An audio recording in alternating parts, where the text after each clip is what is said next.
There you are. I've been waiting for you all night. Come on in. While I was waiting for you, I was busy in the kitchen, so excuse the oven mitts. Welcome to my home. That's Hope the cat. She's going to join us this evening.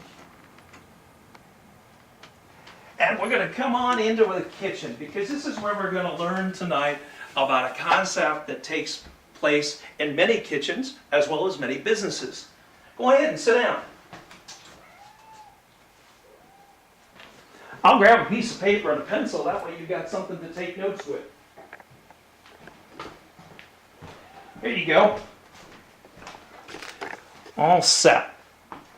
Well, as they say, it's time to take the gloves off, or in this case, the oven mitts, as we tonight will learn about a concept that many businesses use to help them determine what makes them new, unique, and different in the environment today. In today's competitive environment, the competitive advantage is certainly something that we all have to look for, whether it be in ourselves, in our organization, whether it be profit or non-profit. And one of the concepts that organizations use frequently in marketing, and as you can see, not only am I a master chef, but I'm a master at marketing, is the SWOT analysis. The SWOT analysis stands for strengths, weaknesses, opportunities, and threats.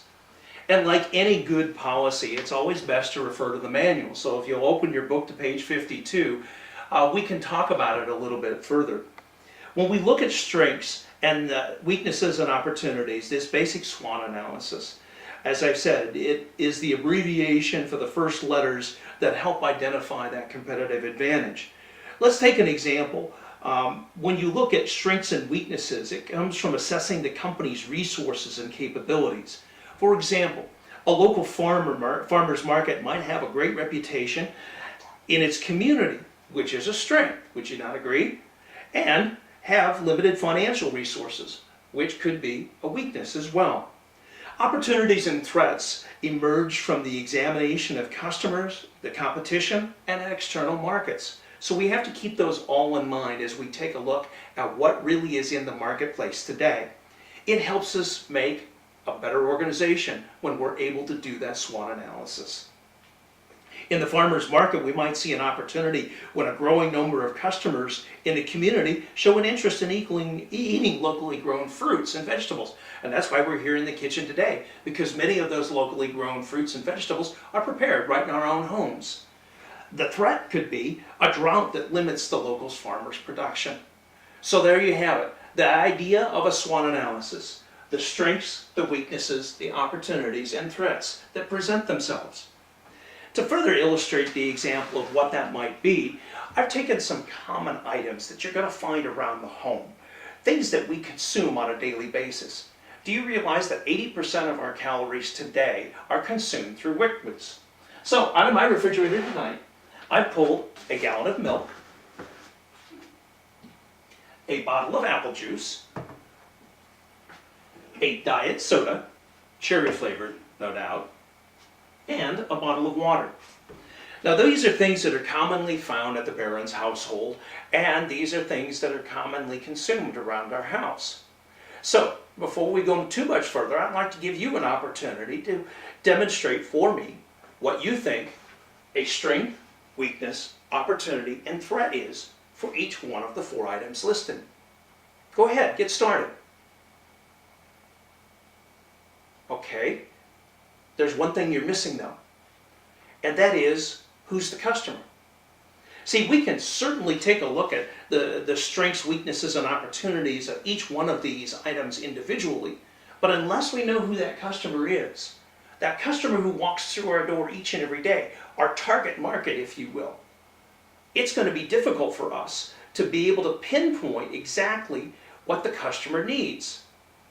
Certainly we can do them on a general basis, but that's not really going to maximize our profits in the end and determine our competitive advantage, which is going to increase our sales or increase our awareness.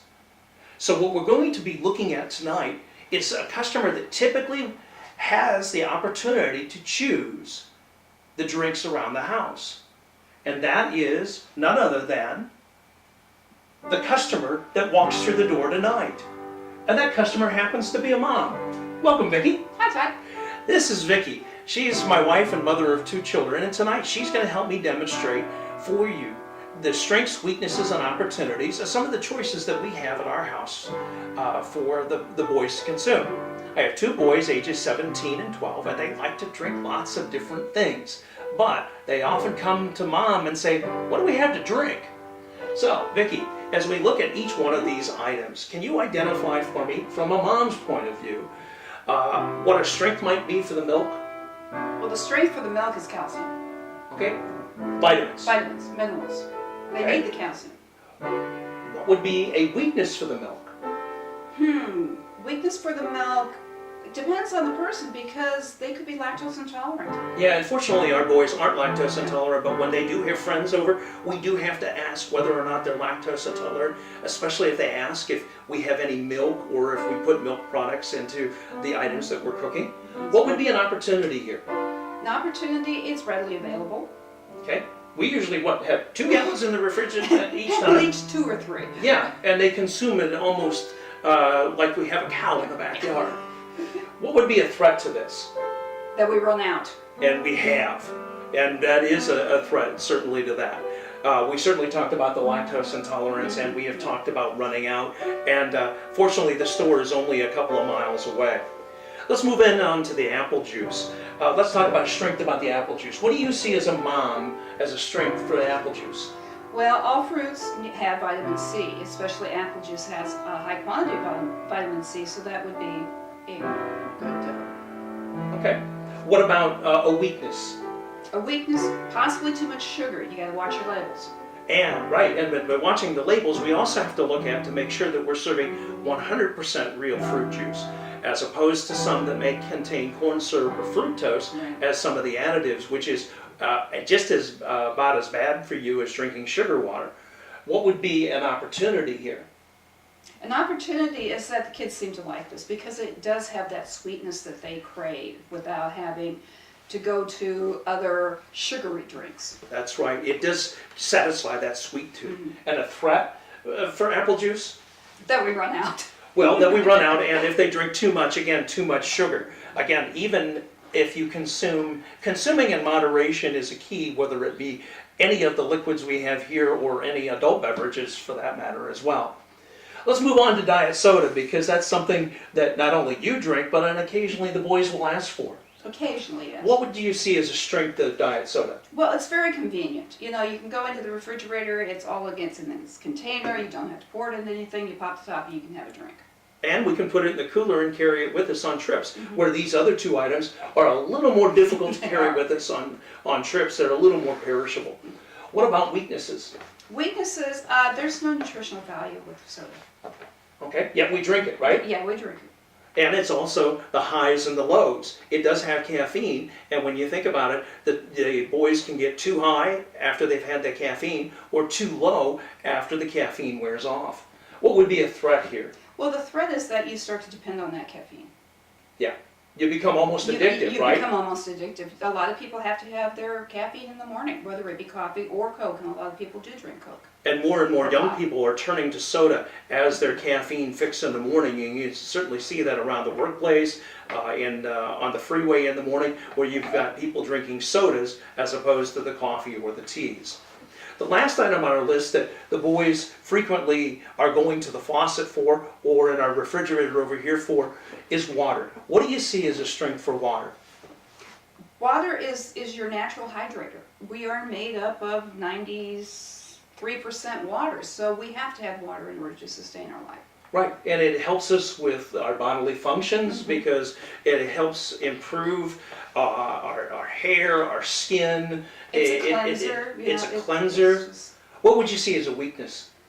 A weakness would be probably if you are putting additives into that water. Yeah. Sugary additives. Yeah, many water companies are concerned about the runoff from farm chemicals getting into the water, so therefore they have to add chemicals to prevent the chemicals, and it's always best to buy purified water.